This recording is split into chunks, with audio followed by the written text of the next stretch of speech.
लेकिन अगर उन तमाम मुद्दों का एक रूपता कहीं दिखाई देती है भ्रष्टाचार की, तो वो इन दोनों मुद्दों में दिखाई देती है। शीश महल में जो अनाप शनाप खर्चा किया गया, जो सामग्री बाहर से आई है, किसने दी है, प्राइवेट लोग, कौन प्राइवेट लोग हैं, उनको क्या फ़ायदा पहुंचाया गया है, ये सवाल तो सब बनते हैं। शराब घोटाले से और शीश महल के मुद्दे से आम आदमी पार्टी भाग रही है। शीश महल के सवालों के जवाब देने से इनके कैंडिडेट भाग जाते हैं वहाँ से। विजिलेंस ने इस पर जांच शुरू कर दी है।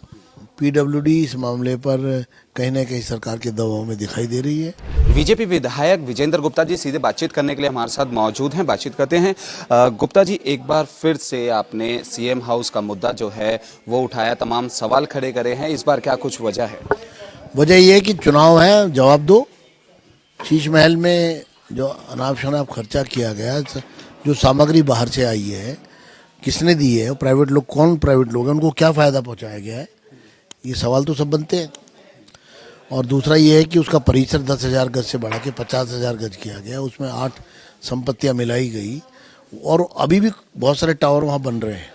वो बीच में क्यों रुक गए, उसमें क्या बनाया जा रहा था, उस पर कितना पैसा खर्च हो रहा था, तो ये सब आम आदमी पार्टी दबा और छुपा रही है। तो ऐसे में चुनाव नज़दीक आ रहा है तो लगातार आम आदमी पार्टी भी बीजेपी पर हमलावर है कि वो उनके पास सिर्फ शीश महल का मुद्दा ही रह गया है और शराब घोटाले का ही मुद्दा रह गया है, हालांकि ज़मीनी स्तर पर बीजेपी के पास कोई मुद्दा नहीं है। तो जनता के मुद्दे हैं। जिस मुद्दे पर आप जेल में रह के आए हैं, वो सिर्फ मुद्दा नहीं है, वो मुद्दा है। और मुद्दा एक नहीं है, मुद्दे तो सैकड़ों हैं। लेकिन अगर उन तमाम मुद्दों का एक रूपता कहीं दिखाई देती है भ्रष्टाचार की, तो वो इन दोनों मुद्दों में दिखाई देती है। आपने चार्जशीट भी अभी कुछ दिन पहले जारी करी थी, तो उसमें भी शीश महल का ही मुद्दा था, उसमें जो इक्विपमेंट्स लगे हैं, खर्चा हुआ है, उसका भी आपने तमाम सवाल खड़े करे थे। जनता के सवाल हैं, वो जनता गली गली में पूछ रही है और ये लोग भाग रहे हैं।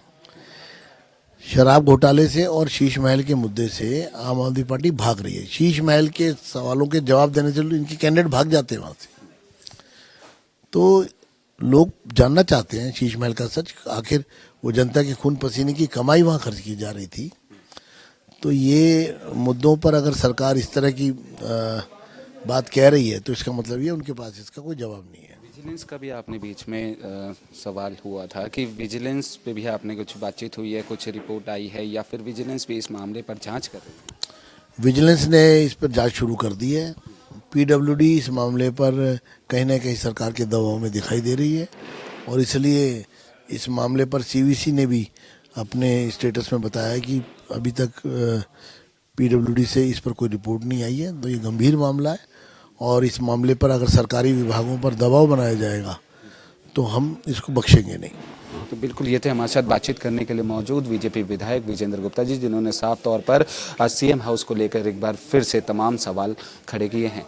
कैमरा पर्सन विकी के साथ कुणाल शर्मा, पंजाब केसरी, दिल्ली।